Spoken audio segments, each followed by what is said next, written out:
আমাদের আজকের গল্প আমি অলোকানন্দা, কলমে শুভ্রা পাল কুণ্ডু। আমি ক্লাস 5 থেকে মেয়েদের স্কুলেই পড়তাম।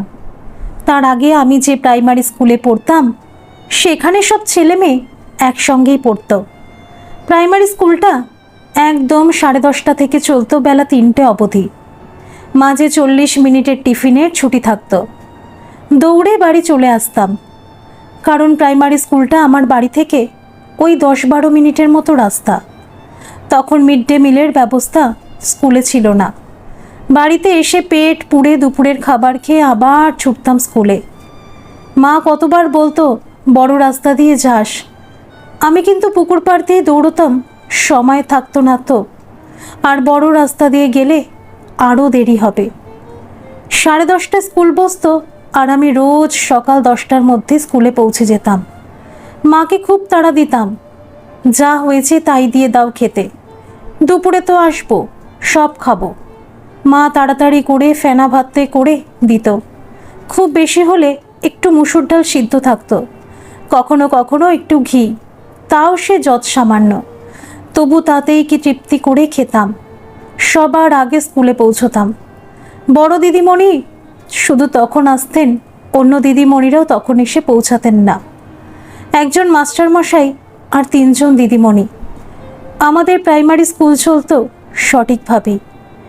আমার আগে আগে যাবার কারণ ছিল বড় দিদিমণির ভালোবাসা। আমাকে খুব ভালোবাসতেন উনি।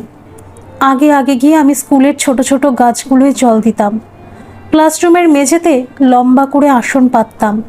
আমাদের বেঞ্চ ছিল না। শিক্ষক শিক্ষিকাদের জন্য একটা করে টেবিল চেয়ার থাকতো। আমি শিশু শ্রেণীতেই ভর্তি হয়েছিলাম স্কুলে। আমার দিদি আমাকে টেনে টেনে স্কুলে নিয়ে যেত, আর আমি হাত পা ছড়িয়ে কাঁদতাম স্কুলে যাব না বলে। সেই মেয়েই পরের বছর থেকে সবার আগে স্কুলে পৌঁছতো। ক্লাস 1 থেকে ক্লাস 4 পর্যন্ত আমি বড় দিদিমণির কাছেই পড়েছি। একজন মাস্টারমশাই বা দিদিমণি শুরু থেকে যাদের পড়াতেন তাদেরকেই টানা 4 পর্যন্ত পড়াতেন, এবং অঙ্ক, বাংলা, ইতিহাস, ভূগোল সব কিছুই একজন দিদিমণি শেখাতেন। টানা 4 বছর বড় দিদিমণির কাছে শিখে পড়ে ওনার শাসনে, ভালোবাসায় আমি ভালোই ফলাফল করতাম। আমাদের গ্রামের স্কুল, কিন্তু সেখানে ছাত্রছাত্রীর সংখ্যা ভালোই ছিল। প্রাইমারি স্কুলে পাঠ্য বই স্কুল থেকেই দেওয়া হতো। আমাদের ছোট্ট স্কুলটা স্কুল ইউনিফর্ম ছিল না। বাড়ির জামা পরেই যেতাম। ভালো ভালো জামা দেখাবার চেষ্টা কেউ করতো বলে মনে নেই। যার যেমন থাকতো তেমন পরেই যেতাম। বড় দিদিমণি শুধু বলতেন, পুরনো জামা পরতে পারো, কিন্তু স্কুলে ময়লা জামা পরে আসবে না। গ্রামের সবার আর্থিক অবস্থা তো ভালো ছিল না। আরে আমি কে সেটাই তো জানানো হয়নি। আমি গুড্ডি। ছোটবেলায় বেশ নাদুস নুদুস ছিলাম আর গুটি গুটি পায়ে হাঁটতাম। তাই আমার মাস্টারমশাই বাবা আমার নাম গুড্ডি রেখেছিল। আমার ভালো নাম অলোকানন্দা, সেটিও আমার বাবারই দেওয়া নাম। অলকানন্দা নদী নয়, আমার বাবা আমার নামটা অলকানন্দা ফুলের নামেই রেখেছিলেন। বাবার ওই উজ্জ্বল হলুদ রঙের ফুলটা খুব পছন্দের। আমাদের বাড়ির গেট গরমের সময় এই ফুলেই ভরে থাকতো। আমি ওদের ছুঁয়ে দেখতাম আর মনে মনে বলতাম, তুমি আর আমি, আমরা দুজনেই অলকানন্দা। বাবা অনেক দূরের একটা স্কুলে পড়াতেন, সাইকেলে করে যেতেন। অনেক আগে বেরোতেন, ফিরতেন অনেক দেরিতে। আমাকে কোলে নিয়ে কতদিন সকালে চুপচাপ দাঁড়িয়ে থাকতেন ওই অলকানন্দার দিকে তাকিয়ে। আমার গায়ের রং ছিল অলকানন্দার মতোই উজ্জ্বল। আমার বাবার মতো মুখের আদল আর গায়ের ফর্সা রংটা পেয়েছিলাম মায়ের থেকে। সব মিলিয়ে বেশ সুন্দরী আমি। ছোট থেকেই আমাকে সবাই মিষ্টি মেয়ে বলেই আদর করত। আমি সেই আদর উপভোগ করতাম। প্রাইমারি স্কুলে আমার অনেক বন্ধু বান্ধবীও ছিল, কিন্তু আমি যখন হাই স্কুলে গেলাম তখন আমার সব বন্ধুরা এলোমেলো হয়ে গেল। ছেলেরা অন্য স্কুল আর অনেক মেয়েরা দূরে স্কুলে ভর্তি হলো। আমার সব থেকে কাছের বান্ধবী প্রীতিও ভর্তি হলো অন্য গ্রামের কোয়েড হাই স্কুলে। আমার বাবা আমাকে গ্রামেরই মেয়েদের স্কুলটায় ভর্তি করে দিলেন। বড় স্কুলে গিয়ে জীবনটা অন্যরকম হয়ে গেল। এতদিন বেলায় স্কুল ছিল, এবার থেকে সকালে। সকাল 7টায় শুরু হতো আমাদের স্কুল, ছুটি হতো বেলা 11টার একটু আগে। ওই স্কুলেই আবার 11টা থেকে শুরু হতো ছেলেদের স্কুল। আসলে ওটা ছেলেদেরই স্কুল ছিল, মেয়েদের জন্য আলাদা কোনো স্কুল বাড়ি ছিল না। মেয়েদের স্কুল তাই দিদিমণিরাই আমাদের পড়াতেন। কোনো মাস্টারমশাই ছিল না আমাদের স্কুলে। ভোরবেলা উঠে বেশিরভাগ দিনই কিছু না খেয়ে 20 মিনিট হেঁটে স্কুলে পৌঁছাতাম, এবং প্রায় দিনই দেখতাম ক্লাস শুরু হয়ে গেছে। দেরি করে পৌঁছানোর জন্য শাস্তিস্বরূপ ক্লাসের বাইরে কিছুক্ষণ দাঁড় করিয়ে রাখতেন দিদিমণিরা। আমি যে একাই দাঁড়িয়ে থাকতাম তা নয়, পাশাপাশি ক্লাসগুলোতেও কেউ না কেউ দাঁড়িয়ে থাকতো। কেউ যদি না থাকতো দাঁড়িয়ে, আমার মনটা আবার খারাপ হয়ে যেত। বারবার চারপাশে চোখ বোলাতাম, আজকে কেউ দেরি করেনি আমি ছাড়া। সেই সময় যদি কাউকে দেখতাম ছুটে ছুটে স্কুলের দিকে এগিয়ে আসছে, আমার মুখ থেকে হাসিটা আপনা আপনি বেরিয়ে আসতো। আমার বাংলা দিদিমণি, যিনি ছিলেন ভীষণ রাগী, তিনি আবার আমাদের দুটো বাড়ি পরেই থাকতেন। সেটাই একমাত্র কারণ ছিল আমাকে ওই স্কুলে ভর্তি করার। আমি যে খুব শান্ত মেয়ে ছিলাম না, সেটা বাবা মা ভালোই জানতো। আর পড়াশোনাও নিজের থেকে মোটেই করতাম না। কেউ পড়ার কথা না বললে পড়াশোনা থাকতো পড়ে ওই চিলে কোঠার ঘরে। আর আমি সারাদিন দিব্যি এপাড়া ওপাড়ায় খেলে এসে সন্ধ্যা থেকে ঢুলে ঢুলে পড়ার নামে ঘুমোতাম। 8টা বাজতো কি বাজতো না, আমি পুরোপুরি ঘুমের দেশে পাড়ি দিতাম। রাতে মা ঘুম থেকে তুলে খাওয়াতেন, ঘুমিয়ে ঘুমিয়ে খেয়ে আবার ঘুমিয়ে পড়তাম। তো এই বাংলার দিদিমণির ওপর আমাদের বাড়ির সবার খুব ভরসা ছিল, বিশেষ করে আমার ঠাকুমার। তার তো মুখে শুধু একটাই কথা ছিল, বদমাইশি করলেই বৈশাখীকে বলে আসবো, কান ধরে সবার সামনে দাঁড় করিয়ে রাখবে, সেটাই ভালো হবে। বৈশাখী দিদিমণি বৈশাখ মাসের মতোই গরম থাকতেন সব সময়। একদিন তিনি সোজা বাড়িতে এসে হাজির হলেন। বৈশাখী দিদিমণি যখন বাড়িতে এলেন, তখন বাবা সবে স্কুল থেকে ফিরেছে। হাত মুখটাও ধোয়া হয়নি, সারাদিনের ক্লান্তি তার মুখে স্পষ্ট। ঠাকুমা তখন জপের মালা নিয়ে নিজের ঘরে বসে, আমি তখন পড়ার নামে প্রায় ঘুমাচ্ছন্ন।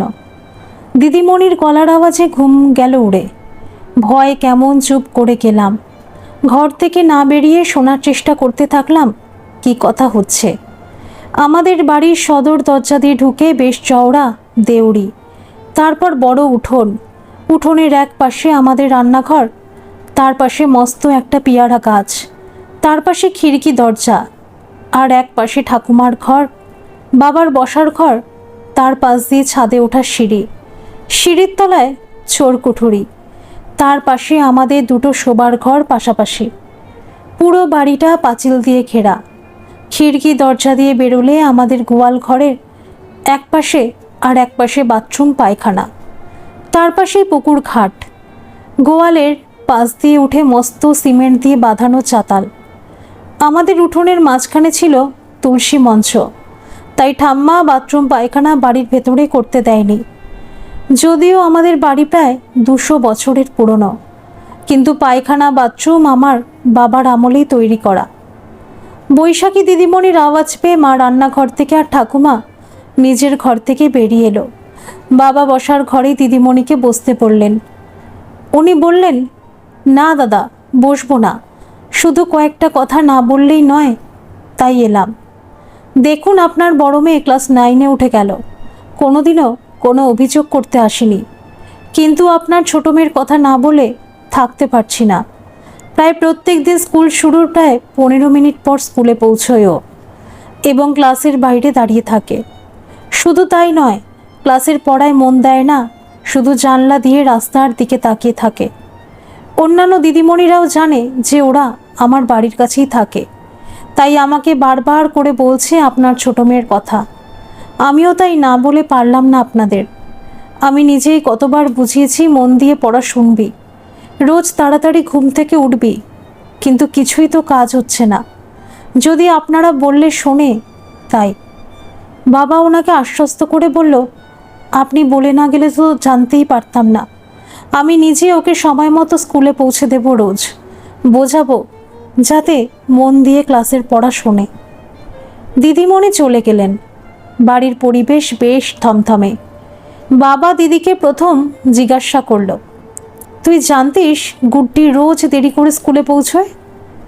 এরপর মাকে জিজ্ঞাসা করল, তুমি তো বলনি যে মেয়েটা রোজ দেরি করে পৌঁছয়? ঠাকুমা এবার আর চুপ থাকলো না। বাবার নাম ধরে বললেন, তুই বুলটি আর বৌমাকে দোষ দিসনি শিবু। তোর এই ছোটো মেয়ে ধিঙ্গি মেয়ে, বুলটিকে ডাকতেও হয় না সকালে, নিজে তৈরি হয়ে পৌঁছে যায় স্কুল। আর তোর ছোট মহারানীর ঘুম আর ভাঙে না। ছোট স্কুলে তো সবার আগে আগেই ছুটত। বাবা ঠাকুমার কথা থামিয়ে আমাকে জিজ্ঞাসা করলো, বড় স্কুল কি ভালো লাগছে না মা? দিদিমণিরা খুব বকে, কোনো নতুন বন্ধু তৈরি হয়নি এখনো? আমি বাবার স্নেহপূর্ণ মুখটা দেখে সাহস পেলাম যেন। বাবার কোলে বসে পড়ে বললাম, আমার ছোট স্কুলটাই বেশি ভালো ছিল। বড় দিদিমণি কখনো বকতো না, শুধু গল্প বলতো আমাদের। এখানে দিদিমণিরা শুধু পড়ায়, গল্প বলে না। বাবা আমার গাল দুটো হাতে করে চেপে বললেন, আমি গল্প বলবো তোমাকে, কেমন? রোজ রাতে। কিন্তু স্কুলে তো পড়াশোনা করতেই হবে, ওটা তো বড় স্কুল। আর তুমি তো এখন বিগ গার্ল। বিগ গার্ল কি সহজে হওয়া যায়? মন দিয়ে পড়াশোনা করলে তবেই হওয়া যায়। বাবার কথায় আমার পরিবর্তন কিছু হলেও হয়েছিল। টানা 2 বছর বাবার সাইকেল চেপে সকালে স্কুলে গেছি। তারপর নিজেই একদিন বাবাকে বললাম, তোমাকে আর আমার সঙ্গে যেতে হবে না। তোমার সকালের ঘুমটা নষ্ট হয়, সারা দিন তোমাকে টানতে হয়। আমি এবার বড় হয়ে গেছি বাবা, আর দেরি হবে না, ঠিক পৌঁছে যাব সময় মতো। বাবা জোর করেনি। আমার মা খুব ভালো, সেলাই বুননের কাজ করতে পারত।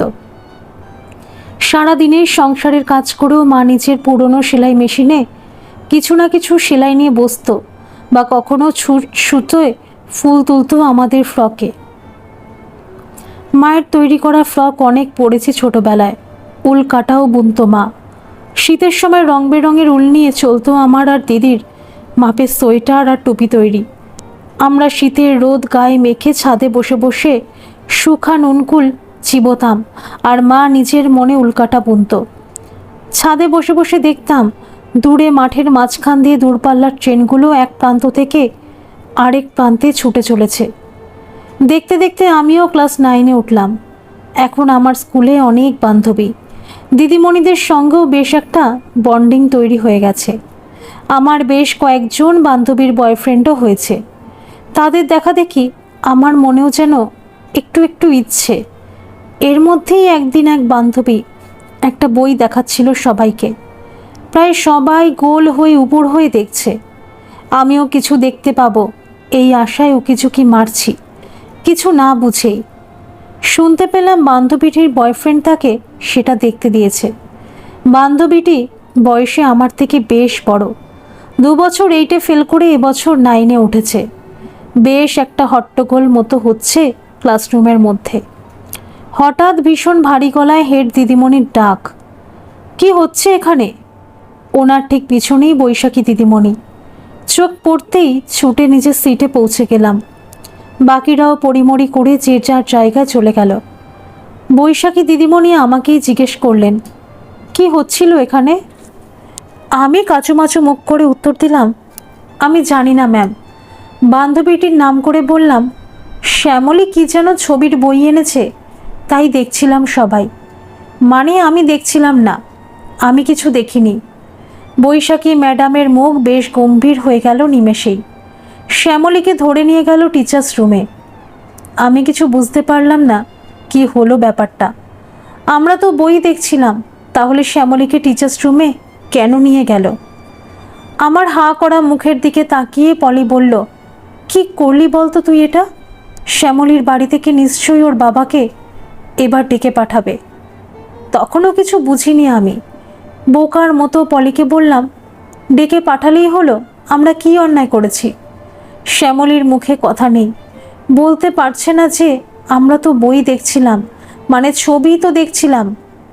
পলি আমাকে এবার বলল কানে কানে কথাটা। আমি আবার হা হয়ে গেলাম। এরকমও বই হয়। সেবার আর আমার বাড়ি পর্যন্ত কোনো খবর আসেনি। আমি বেকসুর খালাস পেয়েছিলাম। আমার মাই ছিল সেই সময়কার মাধ্যমিক পাশ করা মেয়ে। নিজে অনেক পড়াশোনা করতে চেয়েছিল, কিন্তু এগোতে পারেনি। দাদুর অবস্থা তেমন ভালো ছিল না। মায়ের কাছেই শুনেছিলাম, বাবার সঙ্গে বিয়ে হবার পর বাবা উচ্চ মাধ্যমিক পর্যন্ত পড়াশোনা করে মা যাতে আরও এগোতে পারে সেই জন্যই মাকে আবার কলেজে পাঠাতে চেয়েছিল। কিন্তু মাই আর পড়তে চায়নি নিজে থেকেই। বিয়ের পর পড়াশোনা মনে হয় করাটা খুব সহজ নয়। আর কোনো বাধা না থাকলেও মন তখন আর পড়ায় বসানো মুশকিল হয়ে যায়, আর সেটাই স্বাভাবিক। তাই পড়াশোনা সম্পূর্ণ করে নিজের পায়ে দাঁড় করিয়ে তবেই দিদির আর আমার বিয়ে দিতে চেয়েছিল মা। দিদি তখন কলেজে আর আমার সামনে মাধ্যমিক। খুব টেনশন চলছে তখন আমার মধ্যে। ভালো একটা রেজাল্ট করে দেখাতেই হবে, বাবাকে খুশি করতেই হবে। বাবাকে খুশি করার সুযোগ পেলাম না। মাত্র 48 বছরে বাবা কার্ডিয়াক অ্যারেস্টে আমাদের ছেড়ে চলে গেল। হঠাৎ এক মাঝরাতে। কিচ্ছু করতে পারলাম না। কাছাকাছি কোনো বড় হাসপাতাল ছিল না, পাশাপাশি কারো নিজেদের গাড়ি ছিল না। বৈশাখী দিদিমণির দরজায় ধাক্কা দিয়ে ওনাকে ডেকে বললাম। উনি গ্রামের ডাক্তার বিশ্বনাথ বাবুকে ডেকে আনতে ছুটলেন। আমি কি করে আমার বাবার কষ্ট কমাবো ভাবতে ভাবতেই অসহায়ের মতো একটা মানুষকে চলে যেতে দেখলাম। বিশ্বাসই করতে পারছিলাম না। ডাক্তারবাবু এলেন, বাবাকে দেখে মাথা নিচু করে রইলেন। দিদি বাবার বুকের ওপর পড়ে কাঁদতে লাগলো। ঠাকুমা, শিবু, ওরে শিবু, কোথায় চলে গেলি বাবা? বলে দেওয়ালে মাথা ঠুকতে লাগলো। ঠাকুর, তুমি এত পাষাণ। আর মা? আমার মা জড়িয়ে ধরলাম মাকে, পাথর হয়ে যাওয়া নারী মূর্তিটাকে। কাল বৈশাখীর প্রচণ্ড ঝড় উঠল। সেই ঝড় কেড়ে নিয়ে গেল সব কিছু। অঝোর ধারায় বৃষ্টি নামলো বাইরে, আমার অন্তরে। বাবা চলে গেল। আমাদের মাথা থেকে বাবা নামক ছাতাটা সরে গেল। একরকম অনাথ হলাম আমরা 4টে মানুষ। সেই সময় বৈশাখী দিদিমণি অনেক সাহায্য করেছিলেন। উনি দিদিকে বাবার চাকরিটা পাইয়ে দেবার ব্যবস্থাও করলেন। চিঠিপত্র লেখা, যাওয়া আসা সব কিছুতেই পাশে থাকলেন। আমার মাধ্যমিক পরীক্ষাও শেষ হলো। ছাত্র পড়ানো শুরু করলাম। যে খাতার পাতায় একজনের নাম লিখেছিলাম অনেক দিন আগেই খেয়াল খুশিতে, সেই নাম নিজেই কাটলাম। নিজেকে গোছাতে হবে, মা ঠাকুমা দিদিকে দেখতে হবে, আর বাবার বসানো অলোকানন্দার চোখে চোখ রেখে বলতে হবে, আমিও উজ্জ্বল, তবে তোমার মতো শুধু রূপে নয়।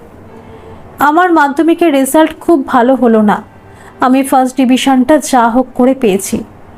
তাই বাবার কাছে খবরটা জানাতে গিয়ে ছবির সামনে হাউ হাউ করে কেঁদে ফেললাম। বললাম, তুমি চলে গেলে কেন?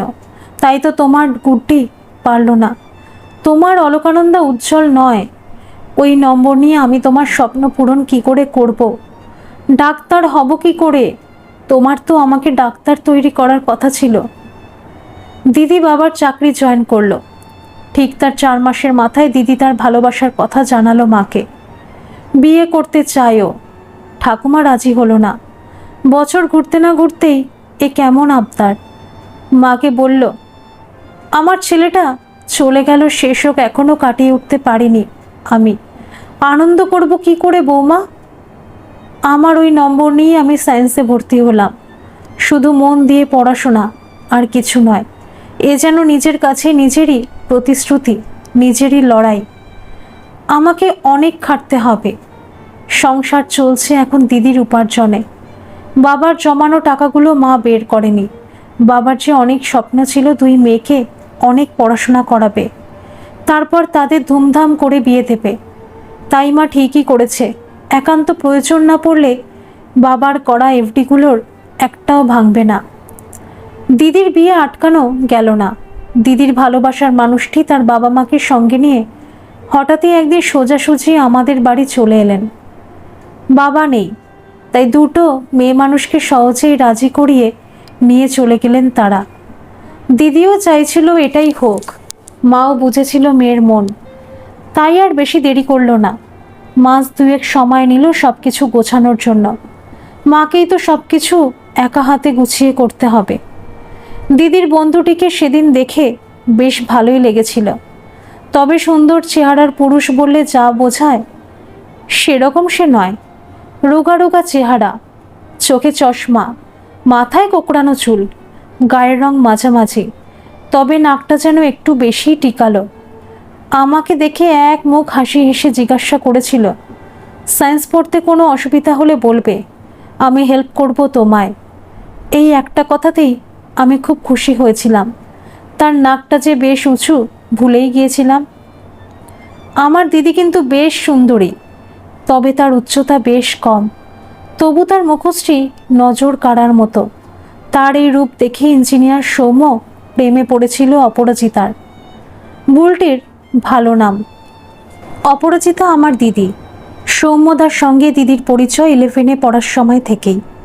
তখন মাধ্যমিক স্কুলগুলোয় উচ্চ মাধ্যমিক পাঠ্যক্রম শুরু হয়নি। শুরু হয়েছিল আমি যে বছর 11-এ উঠি তার আগের বছর থেকে। তাই দিদি কলেজে যেত বেশ দূরে। সৌম্যদাও আসত সেই বর্ধমানের ওদিক থেকে। দিদি আমার সঙ্গে সৌম্যদার অনেক গল্প করত। দিদি আমার থেকে বছর 4-এর বড়, কিন্তু একটা বয়সে আসার পর আমরা দুজন ভালো বন্ধু হয়ে উঠেছিলাম। দিদি বিয়ের আগেই সৌম্যদাকে বলে দিয়েছিল, আমি কখনোই বিয়ের পর চাকরি ছাড়তে পারবো না সৌম্য। দুজনের চাকরির জায়গা আলাদা, তাই হয়তো দুজনকে সারা জীবন আলাদা আলাদাই থাকতে হবে। আমার চাকরিটা কতটা প্রয়োজন সেটা ভালো করেই তুমি জানো। হয়তো যৌবনটা আলাদাই কাটবে, বুড়ো বয়সে নিশ্চয়ই একসঙ্গে ঘর বাঁধতে পারবো। আমি এই কথা শুনেই দিদিকে বলেছিলাম, না দিদি, তুই চাকরি কখনোই ছাড়বি না। শুধু আমাদের প্রয়োজন সেজন্য নয়, ওটা তোর স্বাধীনতা। দিদি বলেছিল, হ্যাঁ রে গুড্ডি, সৌম্য তাই বলেছে, কিন্তু জানি না শেষ পর্যন্ত কি হবে। কেন? সৌম্যর মা বাবা চান আমি সৌম্যর সঙ্গে নয়ডা চলে যাই। সৌম্য তো রোজ রোজ ছুটি নিয়ে এখানে আসতে পারবে না, আর আমিও যেতে পারবো না। তবু সৌম্য বলেছে ওর বাবা মায়ের সঙ্গে কথা বলবে। বিয়ের মাসখানেক আর বাকি। মাকে ডেকে পাঠালেন সৌম্যদার মা। আমি সঙ্গে গেলাম। সৌম্যদা ছিল না বাড়িতে, নয়ডা ফিরে গিয়েছিল পাকা কথা বলে যাবার পরপরই। আবার তো আসতেই হবে, তাই এখনই বেশি ছুটি নেয়নি। মাসিমা খুব ভদ্রতার সঙ্গেই আমাদের ভিতরে নিয়ে গেলেন। আগে তো আসিনি এখানে, তাই কেমন বাড়ি, কজন বাড়ির লোক কিছুই জানতাম না। আমার মা শুধু সৌম্যদাকে দেখেই বিয়েতে রাজি হয়ে গিয়েছিল। মা বলেই ছিল, বিয়ের পর মেয়েকে আমার শুধু একা সৌম্যই ভালো রাখতে পারবে। তার বাড়ি ঘর, বাড়ির লোকজন যেমনই হোক, এসব দেখেও কিছু লাভ হবে না যদি মেয়ের স্বামী ভাগ্য ভালো না হয়। স্বামী যদি ভালোবাসে তাহলে মেয়েরা সব দুঃখ সহজেই সয়ে নিতে পারে। বাড়ির ভেতরে ঢুকে মনে হলো বাড়ির মানুষগুলো নিশ্চয়ই ভীষণ আধুনিক। ভিতরে ঢুকেই মাসিমার পিছন পিছন সিঁড়ি দিয়ে উপরে উঠে গেলাম। পুরো সিঁড়িতে বিভিন্ন বাঁধানো ছবি, বেশ সুন্দর করে পরপর ছবি সময়কাল ধরে সাজানো। দেখলাম সৌম্যদার বিভিন্ন বয়সের ছবি, কখনো ছোট সাইকেলে চড়ে আছে, কখনো স্কুলের ড্রেসে, হাতে ট্রফি, তো কখনো বাবা মায়ের সঙ্গে বরফের মাঝে দাঁড়িয়ে। নিচের সব ঘরগুলো দেখতে পেলাম না, তবে যে ঘরটার ভিতর দিয়ে সিঁড়িতে উঠলাম সেই ঘরটা ভীষণ সুন্দর করে সাজানো বিভিন্ন শোপিস দিয়ে। একপাশে বেশ সুন্দর সোফা সেট, সামনে একটা টেবিল, তার উপর আজকে টাটকা ফুল দিয়ে ভরা ফুলদানি। উপরেও ঠিক একই রকম একটা বসার ঘর, তবে আরও যেন সুন্দর। এখানেও একটা বেশ সুন্দর একটা ফুলদানি, টাটকা গোলাপ দিয়ে ভরা। আমাদের সোফায় বসতে বললেন সৌম্যদার মা। আমরা সোফায় আলতো করে বসলাম, উনিও পাশের সোফাটায় বসলেন। দেখলাম সোফার পাশের দেওয়াল জুড়ে একটা বড় বইয়ের আলমারি, স্তরে স্তরে শুধু বই সাজানো বেশ পরিপাটি করে। বেশ কয়েকটা আইনের বইও চোখে পড়ল। দিদির কাছেই শুনেছিলাম সৌম্যদার বাবা পেশায় একজন উকিল। উকিলের ছেলে সাধারণত উকিলই হয়, কিন্তু এনারা সৌম্যদাকে পূর্ণ স্বাধীনতা দিয়েছিলেন নিজের ইচ্ছে মতো প্রফেশন বেছে নিতে। মাসিমাকে উদ্দেশ্য করে বললেন, আমি সত্যি লজ্জিত। এভাবে ডেকে পাঠানোর জন্য। এতটা রাস্তা আপনাদের আসতে হলো, খুব ক্লান্ত হয়ে গেছেন। বাড়ি খুঁজে পেতেও মনে হয় অসুবিধাই হয়েছে। আমাকে মাফ করবেন দিদি। মাও লজ্জা পেয়ে বললেন, ছি ছি দিদি, কী যে বলেন, আমাদের আগেই একবার আসা উচিত ছিল, কিন্তু ভেবেছিলাম ছেলে মেয়ে নিজেরা নিজেদের দেখে পছন্দ করেছে। আর বুলটির মুখে আপনাদের কথা যতটুকু শুনেছি তাতেই আমি বুঝেছি যে আমার মেয়ের বিয়ের পর কোনো অসুবিধাই হবে না। সৌম্য আপনাদের কথা সবই তো বুলটিকে বলেছে। কথা বলতে বলতেই একটা মাঝবয়সী বউ 2 গ্লাস শরবত ও প্লেট সাজিয়ে মিষ্টি নিয়ে এলো। মাসিমা বললেন, কথা পরে হবে দিদি, আগে একটু জল খান। সত্যি খুব খিদে তেষ্টা পেয়েছিল, সেই তো একটায় একটু ভাত খেয়ে বেরিয়েছি। এখন প্রায় বাজে 4:30। রাস্তা যেন আর ফুরোয় না। আসলে আমরাই থাকি শহর থেকে বেশ দূরে। সৌম্যদাদের বাড়িটা কিন্তু স্টেশন থেকে বেশ কাছেই মনে হলো, যদিও আমরা 3 বার একই রাস্তায় গোল গোল ঘুরেছি, বাড়ি খুঁজে পাইনি। আমি শরবতটা হাতে নিয়ে ঢকঢক করে খেয়ে ফেললাম এক নিঃশ্বাসে। মা দেখলাম একটু বিরক্ত, নিজেকে সম্বরণ করলাম। মিষ্টিটা এখনই ছোঁয়া যাবে না মনে হচ্ছে। মাসিমা বললেন, আসলে দিদি কিছু কথা সামনাসামনি বসে বলবো বলেই আপনাদের ডাকা। আমরাই হয়তো যেতাম, তারপর ভাবলাম আপনাদেরকেই আসতে বলি। আপনাদের সব কিছু দেখাও হয়ে যাবে আর আমাদের কথা বলাও হয়ে যাবে, তাই। হ্যাঁ দিদি, বলুন না। হ্যাঁ, আসলে অপরাজিতার চাকরিটা নিয়ে কিছু কথা বলবো। মানে সৌম্য আমাকে বলেছে যে অপরাজিতা কি চায়, কিন্তু সেটা কি করে সম্ভব বলুন? বিয়ের পর দুজন দু জায়গায় পড়ে থাকবে। চাকরি করাতে আমার কোনো আপত্তি নেই। আমার ছেলে যদি এখানে থাকতো তাহলে অপরাজিতা যেমন চাকরি করছে করতেই পারত। আমার বাড়িতে কাজের লোকজন সবই আছে। এমন নয় যে আমার ছেলের বউ আসলে তাকে দিয়ে ঘরের কাজ করাবো বলে তাকে চাকরি করতে দেব না। আপনি আমাকে ভুল বুঝবেন না দিদি। আমি জানি যে অপরাজিতার চাকরির টাকায় আপনাদের সংসারটা চলে। সে চাকরি ছেড়ে দিলে আপনাদের খুবই অসুবিধা হয়ে যাবে। কিন্তু এদিকটা ভেবে আবার চাকরি করাটা ছেড়ে দেবার জন্যই বলতে বাধ্য হচ্ছি। আপনিও তো নিশ্চয়ই চান যে আপনার মেয়ে জামাই একসঙ্গেই নিজেদের সংসার করুক। মা বলল, আমি তো এসব কিছুই জানি না দিদি, নিজেরাই এইসব সিদ্ধান্ত নিয়েছে। আসলে আমার বড় মেয়ে আমাদেরকে নিয়ে ভাবে খুব, তাই হয়তো এসব বলেছে।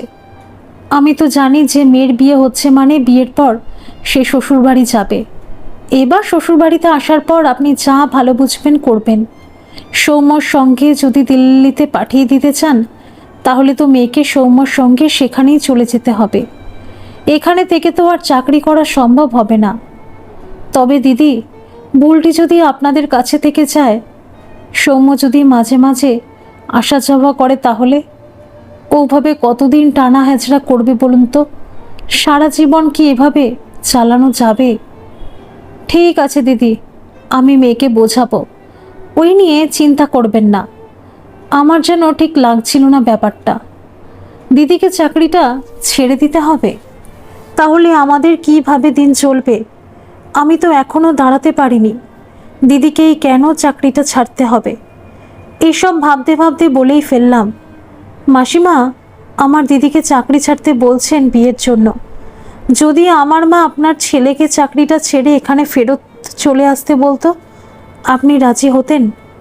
বিয়েটা তো দুজনেরই হচ্ছে, তাহলে স্যাক্রিফাইসটা আমার দিদি শুধু একা কেন করবে? দুজনেই দুজনকে ভালোবাসে, নিজেরা ভালোবেসে বিয়ে করবে। কেমন করে নিজেরা জীবনটা কাটাবে সেই ডিসিশনটা ওদের দুজনকেই নিতে দিন না। সৌম্যদা তো চাইলেই কলকাতার ভেতরে নিশ্চয়ই কোনো চাকরি পেয়ে যাবে। আর আপনাদের তো অবস্থা আমাদের মতো নয় যে ছেলে ভালো টাকার মাইনে না পেলে আপনাদের চলবে না। সৌম্যদা যেমন আমার দিদির দায়িত্ব নিতে পারবে, আমার দিদিও সৌম্যদার দায়িত্ব নিতে পারবে। তাই আমার দিদি চাকরি ছাড়বে না। মা খুব রেগে গিয়ে আমাকে গালে একটা চড় মারল, খুব জোরে। আমার হয়ে বারবার ক্ষমা চাইল মাসিমার কাছে। আমি ওই ঘর থেকে বেরিয়ে সিঁড়ি দিয়ে নেমে এলাম। চোখ থেকে টপ টপ করে জল পড়ল। নিজেকে ভীষণ অসহায় মনে হলো। আমাদের সমাজ ব্যবস্থা কেন এমন? সমাজের নিয়ম কানুন সব কিছু কি পাত্রপক্ষের সুবিধার জন্যই বানানো হয়েছে? মেয়ের বাড়ির লোকগুলো কি ফেলনা? আমার দিদি কি সৌম্যদার থেকে কিছু কম? দিন বাড়ি ফেরার পর মা ঠাকুমা দিদিকে এই বোঝানোর চেষ্টা চালিয়েছিল যে নিশ্চয়ই কোনো আলাদিনের আশ্চর্য প্রদীপের সন্ধান দিদির বিয়ের পরে আমরা পেয়ে যাব, আর তাতেই আমাদের সংসারের গাড়ি গড়গড় করে চলবে। মা বললেন, তুই এত চিন্তা করিস না, ব্যাংকে তো বেশ কিছু টাকা তোর বাবা রেখেই গেছে, তোর বিয়ে দিয়েও তো থাকবে কিছু। আর আমিও সীমা বৌদিকে বলে রেখেছি দোকানের সেলাইয়ের কাজগুলো আমাকে দিতে। এমনি তো বসে থাকি, হাত দুটো না নাড়ালে আবার অকেজো হয়ে যাব। গুড্ডিও তো টিউশন করছে, এবার ওরও কিছু না কিছু ব্যবস্থা তো হয়েই যাবে। তখন কি আর সংসার খরচ লাগবে বলতো? ঠাকুমা বলল, বিয়ের পর বরকে ছেড়ে কেউ একলা পড়ে থেকেছে দেখেছিস কোথাও? এদিকে বিয়ে করতে চাস, আবার বিয়ের পর আলাদা থাকবি, এ আবার কেমন কথা? এই কথাটা নিশ্চয়ই ওই ধিঙ্গিমেই তোর কানে ভরেছে। মন দিয়ে স্বামী নিয়ে ছেলে পুলে নিয়ে সংসার করবি তা নয়, ঠিকই তো বলেছে সৌম্যর মা। ছেলেটা কি 14 বার আসা যাওয়া করতে পারে নাকি? আর কত ভালো ভাবো বৌমা, নিজেরাই ছেলের সঙ্গে পাঠিয়ে দিতে চাইছে, শ্বশুর শাশুড়ির সেবা করার জন্য আটকে রাখছে না। এমন সুযোগ কি কেউ ছাড়ে? চাকরির চেষ্টা আবার করবি এখন বিয়ের পর, পেলে পাবি, না পেলেও অসুবিধা কি? নাত জামাই আমাদের কত বড় ইঞ্জিনিয়ার, তোর কোনো দুঃখ থাকবে না। শুধু শুধু এত ভাবার কি দরকার? পরের দিন পাড়ার মোড়ের এসটিডি বুথ থেকে দিদি সৌম্যদার অফিসে ফোন করলো। আমি ছিলাম সঙ্গে, দিদির কথাগুলো শুনতে পেলাম। সৌম্য, এখনই আমার পক্ষে বিয়েটা করা সম্ভব হবে না, যদি আর কয়েকটা বছর সময় দাও। বুলটি যতদিন না দাঁড়াচ্ছে অন্তত ততদিন, খুব বেশি হলে আর 4-5 বছর। পারবে না তোমার অপরাজিতার জন্য অপেক্ষা করতে? আমি তো তোমারই, সারা জীবন তোমার জন্যই থাকব, কিন্তু আমার মা বোন ঠাকুমা এদের এভাবে ফেলে আমি কি করে চলে যাব? আমি জানি তুমি বিয়েটা সেরে নিতে চেয়েছিলে, তুমি বাবা মায়ের একমাত্র সন্তান, তারাও চান ছেলের সময় মতো বিয়েটা দিয়ে দিতে। কিন্তু আমি আগে তো এতটা ভাবিনি, তোমাকে পাবার নেশায় মেতেছিলাম। বাস্তবটা বুঝতে অনেক সময় লেগে গেল। না সৌম্য, এটা হয় না। তোমার দেওয়া টাকা আমার মা কখনোই নেবে না। হ্যাঁ, তুমি ওদের ছেলের মতোই, কিন্তু তাও সেটা ভালো দেখায় না সৌম্য। তুমি বলছো দায়িত্ব নেবে, কিন্তু এটা তো আমার দায়িত্ব। আমি বাড়ির বড় মেয়ে, আমার দায়িত্ব আমি তোমার ঘাড়ে চাপিয়ে দিতে পারি না। এখন যেটা খুব সহজ মনে হচ্ছে সেটা হয়তো পরে এত সহজ থাকবে না। তোমার মন বদলে যেতেই পারে তখন। জানি আমি এমন কিছু চাকরি আমি করি না, আর আমার মাস মাইনেও খুব বেশি নয়, তবু ওইটুকু টাকাই আমাদের খুব প্রয়োজন। তোমার মনে হচ্ছে আমি ভুল করছি, হয়তো তাই। তবু যদি তুমি অপেক্ষা করো, আমি তোমাকেই ভবিষ্যতে নিজের করে পেতে চাই সৌম্য। দিদির চোখের কোণে জল দেখলাম, পাহাড় সমান দুঃখ চোখ দিয়ে যেন বেরিয়ে আসতে চাইছে। আমার নিজেকে যেন অপরাধী মনে হলো এই মুহূর্তে। আমার জন্য শুধু। দিদিকে তখন কিছু না বললেই হতো। আমার কথা শুনে কি দিদি এই সিদ্ধান্ত নিল, নাকি দিদি নিজে থেকেই? দিদিকে জিজ্ঞেস করলাম, সৌম্যদা কি বলল? দিদি উত্তর দিল, না। হন হন করে বাড়ির দিকে এগিয়ে গেল। দিদির সিদ্ধান্ত কেউ বদলাতে পারল না, না মা না ঠাকুমা। রোজের রুটিন মেনে দিন চলতে লাগলো। মুখ বুঝে দিদি অফিস, আমি স্কুল, টিউশন, মা সেলাই, এই করেই যাচ্ছি। বাড়িটা যেন থমথমে, কারো মনে যেন আনন্দ নেই, সুখ নেই। বাবার জন্য মাঝে মাঝেই মনটা ভীষণ খারাপ হয়। মনে পড়ে বাবার কোলে বসে গল্প শুনতাম, অলোকানন্দকে ছুঁয়ে দেখতাম রোজ সকালে বাবার কোলে চেপে। সেই দিন তো আর ফিরবে না। আমি জয়েন্ট দিলাম, উচ্চ মাধ্যমিক দিলাম, খুব খেটেছিলাম, নিশ্চিত ছিলাম যে আমার ফলাফল বেশ ভালোই হবে, কিন্তু ভয়ও ছিল র্যাঙ্কিং যদি ভালো না আসে তাহলে তো সরকারি জায়গায় চান্স পাবো না। তখন কি করে বাবার স্বপ্ন পূরণ করব? প্রাইভেটে পড়ার যে অনেক খরচ। এর মধ্যেই একদিন দিদি অফিস থেকে সময় মতো বাড়ি ফিরল না। মা ভীষণ চিন্তায় পড়ল। বেশ কিছুক্ষণ দেখার পর আমাকে বলল একবার বুথ থেকে দিদির অফিসে ফোন করে জানতে। অফিসের সিকিউরিটি দাদা জানালো অফিস থেকে সময় মতোই সবাই বেরিয়েছে, এতক্ষণে যে যার বাড়ি পৌঁছেও গেছে হয়তো। খুব ভয় হলো, দৌড়ে বাড়ি ফিরলাম। মা পাশের বাড়ির বিশু কাকুকে গিয়ে জানাতে বলল। ঠাকুমা আমার হাত টেনে ধরে রইল। এক্ষুনি 5টা লোককে জানাতে হবে না, আগে দেখো, হয়তো রাস্তায় কোথাও আটকে গেছে। লোককে বললে শুধু শুধু বদনাম হবে, সারা গ্রামের লোক চর্চা করবে। এমনিতেই একবার বিয়েটা হলো না, তাই নিয়ে লোকে কত কিছুই বলল। এখন যদি আবার শোনে মেয়ে এত রাতেও বাড়ি ফেরেনি, তাহলে না জানি কত কথাই হবে। ঠাকুমার কথা মোটেই আমার ভালো লাগলো না। এই সময় লোকে কি বলবে সেটা ভাবার সময় নয়। দিদি যদি বিপদে পড়ে থাকে তাহলে, কিছু যদি ক্ষতি হয়ে যায় তাহলে কি লোকের ক্ষতি হবে? মাকে নিয়ে বেরোলাম বিশু কাকাদের বাড়ি যাব বলে। একটু এগোতেই দূরে দিদিকে দেখতে পেলাম, মাথা নিচু করে ধীর পায়ে এগিয়ে আসছে। দিদির দিকে এগিয়ে গেলাম, দিদি আমাকে দেখলো না। বাড়ি এসে নিজের মতো ঘরে ঢুকে দরজা বন্ধ করে দিল। শুনতে পেলাম দিদির কান্নার আওয়াজ। খুব কষ্ট পাচ্ছে বুঝলাম, খুব আস্তে কান্নার আওয়াজ যাতে বাইরে না আসে তাই চাপা স্বরে ফুপিয়ে ফুপিয়ে কাঁদছে দিদি। মাও কেমন গুম হয়ে বসে পড়েছে বারান্দার এক কোণে। দিদিকে থামাতেও চাইছে না, ডাকছে না। আমি বললাম দিদি কাঁদছে কেন, ওকে দরজাটা খুলতে বলো। ঠাকুমা বলল এক্ষুনি নয়, ওকে কাঁদতে দে। মনের জমানো কষ্টগুলো কান্না হয়ে ঝরে পড়লে এমনিতেই শান্ত হয়ে যাবে। কিন্তু কিসের কিন্তু? তোর যদি তোর দিদির জন্য এত চিন্তা থাকতো তাহলে তোর দিদির মন কি চায় সেটা কি বুঝতিস না? শুধু তো নিজের চিন্তাই করে গেলি স্বার্থপরের মতো। সেদিন দিদিকে চাকরি না ছাড়ার কথাটা তুই তো মাথায় ঢুকিয়েছিলিস। যদি বিয়েটা হতো আজ মেয়েটার মাস 6 স্বামীর ঘর করা হয়ে যেত। আমি মাথা নিচু করে রইলাম। আমিও এ কথা অনেকবার ভেবেছি, কিন্তু আমি তো সেরকম কিছু দিদিকে বলিনি। আর সৌম্যদার বাড়িতে গিয়ে কি বলেছিলাম সে কথা তো মা কাউকে বলেনি। তাও দিদি চাকরি না ছাড়ার ডিসিশন নিয়েছে।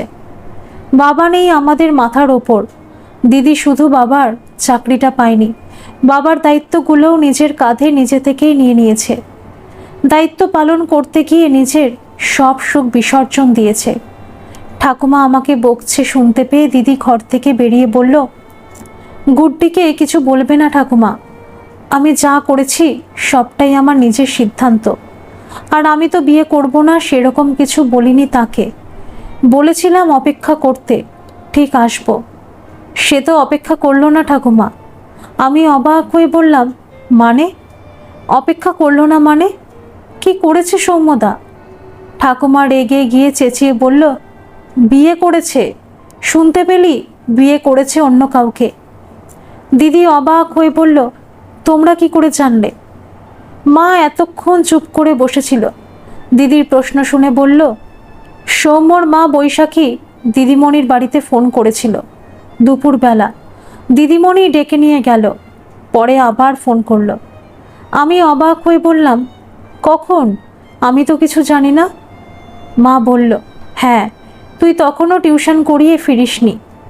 তারপরেও তো কিছু বলেনি আমায়। ঠাকুমা চিৎকার করে বলল, তুই শুনে কি করতিস? বিয়েটা আটকে দিতিস? নিজের দিদির সঙ্গে আবার বিয়েটা দিয়ে দিতিস? আমার তখন কিছু শুনতে আর ভালো লাগছিল না। দিদিকে বললাম, দিদি তুই জামা কাপড় ছেড়ে নে, চোখে মুখে জল দে, সব ঠিক হয়ে যাবে, সময় বদলে যাবে। ঠাকুমা বলল, সময় তো বদলেই গেছে। কি হবার ছিল আর কি হয়েছে আমাদের, আর কি ঠিক হবে? ছেলেটা অন্য কাউকে বিয়ে করে নিল, আর করবে নাই বা কেন? কোনো ছেলে এত বছর কেন বসে থাকবে? পৃথিবীতে কি সুন্দরী মেয়ে কম পড়েছে? তুই কি একাই সুন্দরী, শিক্ষিতা? এখন তুই ভাব বুলটি, তোর ভবিষ্যৎ কি হবে? আমি আর চুপ থাকতে পারলাম না। ঠাকুমাকে বললাম, তুমি চুপ করো এবার। দিদি যেমন পৃথিবীতে একা সুন্দরী শিক্ষিতা মেয়ে নয়, তেমনই সৌম্যদাও পৃথিবীর একমাত্র যোগ্য পুরুষ নয়। যে ছেলে ভালোবাসাকে পাবার জন্য কটা বছর অপেক্ষা করতে পারে না, তার ভালোবাসা যে নেহাতি ঠুনকো সে তো বোঝাই যাচ্ছে। কত মানুষ নিজের একমাত্র ভালোবাসাকে পাবার জন্য সারা জীবন ধরে অপেক্ষা করে, সেখানে কটা মাত্র বছর। আর রইল দিদির ভবিষ্যৎ, সেটা ভালো করার দায়িত্ব না হয় আমিই নিলাম। আগামীকাল আমার দিদির বিয়ে। সারা বাড়ি সেজে উঠেছে রঙিন আলোয়। বাবার বসানো অলকানন্দাও উজ্জ্বল রঙের পাহাড়ে ভরে উঠেছে। মাঝে কেটে গেছে প্রায় 9 বছর। আমি এখন একজন সফল MD, doctor of medicine. Medical college থেকে এমবিবিএস করে তারপরে ওষুধের ডাক্তার বা এমডি। বাবার ইচ্ছায় ডাক্তারি পড়ার স্বপ্নটা কখন জেদে পরিণত হয়ে গিয়েছিল বুঝিনি। সবটা খুব সহজ ছিল না, তবু হাল ছাড়িনি। জয়েন্টে একদম উপরের দিকে র্যাঙ্ক হয় আমার। মেডিকেল কলেজে পড়ার চান্স পাই, চলে আসি। সেই সময়ও ঠাকুমা খুশি ছিল না। ঠাকুমা সব সময় দিদিকে বেশিই ভালোবাসত, ছোটবেলা থেকেই। দিদির জীবনটা গড়ে ওঠেনি তাই আমাকেই দোষী মানত। মেয়েরা বিয়ে করবে, ছেলেপুলে হবে, শ্বশুর শাশুড়ির সেবা করবে, সংসার করবে, এই চিন্তাধারা থেকে তো ঠাকুমা বেরোতেই চাইল না। তাই দিদির যে বিয়েটা হলো না তার জন্য যেন আমি দায়ী রয়ে গেলাম। আমি যেদিন ডাক্তারি পড়তে কলকাতা চলে আসব, সেদিন ঠাকুমা বলেই ফেলল, তোর স্বার্থসিদ্ধি হয়েছে তো, এবার ডাক্তার হবি, নাম করবি, আর দিদিটাকে ভুলে যাবি। মা ঠাকুমার কথা না হয় বাদই দিলাম, বুলটি যে তোর জন্য জীবনে এগোলো না, সেটার জন্য কি যথার্থ মর্যাদা পাবে ও? আমি ঠাকুমাকে জোর করে কখনোই কিছু বোঝাতে যাইনি। একমাত্র বিয়ে করা মানেই যে জীবনে এগোনো নয়, সে কথা ঠাকুমাকে বোঝানোর প্রয়োজন বোধ করলাম না। মায়ের আশীর্বাদ নিয়ে বাবার সামনে গিয়ে দাঁড়ালাম। একান্তে অনেকগুলো কথা বললাম। যেন মনে হলো বাবা আমার সব কথাগুলো শুনে আমার মাথায় হাত দিয়ে আশীর্বাদ করলো। দিদি আমাকে কলেজে পৌঁছে দিতে এসেছিল সঙ্গে। আমি যখন ইন্টার্নশিপ করছি তখন ঠাকুমা ভীষণ অসুস্থ হয়ে পড়ে, বয়সজনিত রোগে জর্জরিত। ঠাকুমাকে বাড়িতে ফেলে রাখিনি, এখানে নিয়ে এসে ভর্তি করি। শেষের কটা দিন যতটা পেরেছি যত্ন করার চেষ্টা করেছি। আমার অনুরোধে ভালো ভালো ডাক্তাররা ঠাকুমার চেক আপ করতে আসতো। আমি নিজেও খেয়াল রাখতাম যেন কোনো অসুবিধা না হয়। রাতে ঠাকুমার কাছেই শুয়ে পড়তাম। একদিন রাতে হঠাৎ বুঝলাম ঠাকুমা আমার হাতটা ধরে আছে আর কাঁদছে। আমি উঠে বসে বললাম, কি হলো, কষ্ট হচ্ছে? ঠাকুমা বলল, তোকে তো ছোট থেকেই ধিঙ্গি মেয়ে বলেই গেলাম, শুধুই তোকে দোষ দিয়ে গেলাম। তুই এখন আমার কত সেবা করছিস। মানুষের পেটের ছেলেরাও এত সেবা যত্ন করে না। আমার 2 নাতনি আমার গর্ব। বুলটির বিয়ের জন্য তোর কোনো দোষ ছিল না রে গুড্ডি। আমি সব বুঝতাম, তবু যেন মেনে নিতে পারতাম না। মেয়েটার সময় বিয়ে দিতে পারলাম না, তার উপায়ের টাকায় বসে বসে খেয়ে গেলাম। খুব কষ্ট হয় এসব ভাবলে রে। আসলে তোর আমার দোষ নয়, দোষ আমাদের কপালের ছিল। না ঠাকুমা, আমাদের কপাল কোনো দোষ করেনি, শুধু বাবার চলে যাওয়াটা ছাড়া বাকি সবই ঠিকই তো আছে। তুমি চিন্তা করো না, তোমার বুলটির জন্য বর আমি খুঁজব। তুমি বলো দিদির জন্য কেমন বর চাই তোমার? সেদিন ঠাকুমা বলল, ওই যে সব বড় বড় ডাক্তাররা আসে, তার মধ্যে একজনকে বেশ লেগেছে আমার। তুই তাকে একবার আমার কাছে নিয়ে আসবি, তাহলে আমি কথাটা বলে রাখবো। পরের দিন ঠাকুমা সেই পছন্দের ডাক্তার বাবু ঠাকুমাকে দেখতে আসেন, আর ঠাকুমা তার হাত দুটো ধরে বলে, তোমার কি বিয়ে হয়ে গেছে ডাক্তার? না ঠাকুমা, হয়নি। তাহলে একটা কথা বলবো তোমায়, কিছু মনে করো না। আমার বড় নাতনিকে তোমার হাতে তুলে দিয়ে যেতে চাই। ভীষণ গুণী মেয়েও, দেখতেও রূপসী। ডক্টর সোম আর বেশি কিছু বলতে দিল না ঠাকুমাকে। ঠাকুমার তখন শ্বাসকষ্ট হচ্ছিল। উনি খুব তাড়াতাড়ি অক্সিজেনের ব্যবস্থা করতে বললেন নার্সদের। ঠাকুমার ওই অসুস্থ মুখেই তখন অদ্ভুত এক শান্তি লক্ষ্য করলাম। ডক্টর সোম ঠাকুমার মাথায় হাত বুলিয়ে তাকে আশ্বস্ত করে চলে গেলেন। ঠাকুমা চলে গিয়েছিল সেদিন ভোরবেলায়। বর্তমানে হাসপাতালের আউটডোর সামলাতেই হিমশিম খেয়ে যায়। তাও শহরের দু একটা চেম্বারে আলাদা করে বসছি দুদিন। শনি রবিবারটা আমার বাড়িতেই চলে আসি। এখানেও পাঁচমাথার মোড়ে আমার একটা চেম্বার খুলেছি, এই মাস 6 হলো। আমার অনুরোধেও অনেক ডাক্তার আসেন এখানে বিনামূল্যে চিকিৎসা করতে।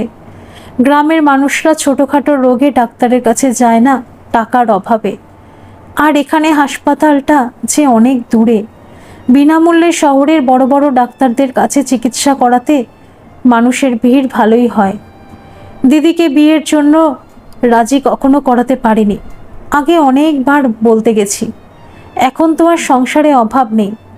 দিদির প্রমোশনও হয়েছে, মাও এখন নিজের তৈরি করা জামা কাপড়, নিজের সৃষ্টির একটা ব্যবসাও শুরু করেছে। দিদি খুব সাহায্য করেছে মাকে। দিদির অফিসের কলিগরা তাদের বাচ্চাদের জন্য জামা কাপড় কেনে মায়ের থেকে। তারাই অনেকের সঙ্গে যোগাযোগ করিয়ে দিয়েছে মায়ের। শহরের বেশ কিছু দোকানে মায়ের হাতের কাজ ঝুলে থাকতে দেখা যায়। 2-3 জন সহযোগী মাকে সাহায্য করে। মাকে এত কষ্ট করতে দেখতে ভালো লাগে না, তবু যখন দেখি মা এক মনে নকশা তুলছে জামায়, আমার মন ভরে ওঠে মাকে দেখে। ভাবি থাকুক নিজের জগৎ নিয়ে, খুশি থাকুক। ডক্টর সোম এই নিয়ে 5ম বার আমার গ্রামে এলেন। উনি একজন হৃদরোগ বিশেষজ্ঞ। সত্যি বলতে ভীষণই ব্যস্ত মানুষ উনি, তাও মাসে একবার আসার চেষ্টা করেন। এখানে এলে আমাদের বাড়িতেই সবাই থাকেন। দিদিকে ঠাকুমার শেষ ইচ্ছাটা জানিয়েছিলাম। ডক্টর সোমের সঙ্গে পরিচিত হয়েছে দিদি। ডক্টর সোমের দিদিকে বেশ পছন্দ, সে কথা তিনি নিজেই দিদিকে জানিয়েছেন। দিদিও যে মনটা দিয়ে ফেলেছে ডক্টর সোমকে, সে দিদির চোখ মুখ দেখলেই বোঝা যায়। আবার আমাদের বাড়িটা যেন একটু আনন্দের মুখ দেখছে। ডক্টর সোম কলকাতা নিবাসী। বাড়িতে তিনিও তার মা, আত্মীয় স্বজন সেরকম কেউ নেই। ওনার মাও দিদিকে দেখে পছন্দ করে যান, বেশ খুশি হয়েছিলেন দিদিকে দেখে। জানিয়ে গেছেন খুব তাড়াতাড়ি বিয়েটা দিয়ে দিতে চান উনি। ডক্টর সোম বেশ ভালো মানুষ, আমি ওনাকে খুব কাছ থেকেই দেখেছি। নিজের কাজের প্রতি ওনার নিষ্ঠা, হাসপাতালের প্রত্যেকটা রোগীর প্রতি ওনার দায়িত্ব আমাকে মুগ্ধ করত। রোগীর মৃত্যুতে ওনাকে কাঁদতেও দেখেছি, তাই হয়তো ঠাকুমার শেষ কথাগুলো তিনি মনে মনে মেনে নিয়েছিলেন। আজ ডক্টর সোম ওনার মা আমাদের বাড়িতেই আছেন। কাল আমার দিদির আর ডক্টর সোমের আনুষ্ঠানিক বিয়ে। আজ রেজিস্ট্রি। দিদির মুখ লজ্জায় নত, হালকা সাজে সে আজ অপরূপা। দিদিকে সঙ্গে করে নিয়ে গেলাম বসার ঘরে। সেখানে ঘনিষ্ঠ বন্ধু বান্ধবরা সবাই উপস্থিত।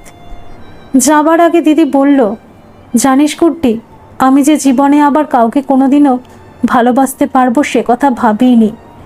অভয় আমার জীবনে এসে আমার জীবনটা পাল্টে দিয়েছে, তাই জন্য তোর কাছে আমি সারা জীবন ঋণী থাকব। আমি বললাম, দিদিরে অত ভারী ভারী কথা বলিসনি। আমি সাহিত্যের স্টুডেন্ট ছিলাম না, তাই ওসবের মানে বুঝি না। তুই শুধু খুশি থাক ব্যাস। দিদিকে জড়িয়ে ধরে হাউ হাউ করে কেঁদে ফেললাম। দিদি বলল, বেশি কাঁদলে কিন্তু বিয়ে করব না। আমি তাড়াতাড়ি চোখ মুছে দিদিকে নিয়ে এগিয়ে গেলাম। আমার এক সময়ের ভালো লাগার মানুষ ডক্টর অভয় সোমের কাছে। ওনার ব্যক্তিত্ব আমাকে বাধ্য করেছিল ওনাকে ভালো লাগাতে, তবে সেটা ভালোবাসা ছিল কিনা জানি না। যদি সেটা হয়েও থাকে তবে সেটা একতরফা। আর আমি বিশ্বাস করি মানুষের জীবনে ভালোবাসা বারবার আসে। একবার ভালোবাসলে সে মানুষ যে আর কখনো কাউকে ভালোবাসতে পারবে না তা কখনোই নয়। আবার নিশ্চয়ই এরকম একজনের দেখা পাবো যার চরিত্র, যার ব্যক্তিত্ব আমাকে আকর্ষণ করবে, তাকে ভালোবাসতে আমাকে বাধ্য করবে। আজ সকালে বাড়ির বাইরেটায় দাঁড়িয়ে আছি এক মনে। গতকাল দিদির আর ডক্টর সোমের রেজিস্ট্রি ম্যারেজও সম্পন্ন হয়েছে। আজ তাদের আনুষ্ঠানিক বিবাহ। তাই অলকানন্দা গাছটার পাশেই বড় করে তৈরি হয়েছে বিয়েবাড়ির গেট। তার পাশেই লেখা, অপরাজিতা ওয়েটস অভয়। এক মন হয়ে ফোটা অলোকানন্দাদের দেখছিলাম। এই একটা জায়গায় আমি কিছুক্ষণ দাঁড়িয়ে বাবার স্নেহস্পর্শ পাবার চেষ্টা করি, শান্তি পাই। হঠাৎ পিছন থেকে আমার এক ডাক্তার বন্ধু আমাকে ডাকলো, এই গুড্ডি। ফিরে তাকালাম, মুখটা দেখেই হেসে ফেললাম। বললাম, জোকার, এখন আসার সময় হলো? দেবায়ন তার হাতটা পিছন থেকে সামনে এনে আমার সামনে এগিয়ে ধরলো একগুচ্ছ লাল গোলাপ। সামনে এগিয়ে এসে বলল, তুই কি ভাবছিস এটা তোর জন্য? যা ভাগ, এগুলো বুলটিদির জন্য। আমার আরও কাছে এগিয়ে এসে বলল, তোর জন্য কিছুই আনিনি, তবে নিজেকে তোর কাছে সঁপে দিতে এসেছি, নিবি? আমি ওর এলোমেলো চুলগুলো সোজা করতে করতে বললাম, হ্যাঁ নেব। ধন্যবাদ সকল বন্ধুরা। এই গল্পটি যদি আপনাদের ভালো লেগে থাকে তাহলে অবশ্যই একটা লাইক করে দেবেন, আর এই চ্যানেলে নতুন হয়ে থাকলে চ্যানেলটিকে সাবস্ক্রাইব করে আমার পাশে থাকবেন, আর পাশে থাকা বেল আইকনটিকে প্রেস করে দেবেন যাতে সমস্ত গল্পের নোটিফিকেশানগুলি সবার প্রথমে আপনাদের কাছে পৌঁছে যায়।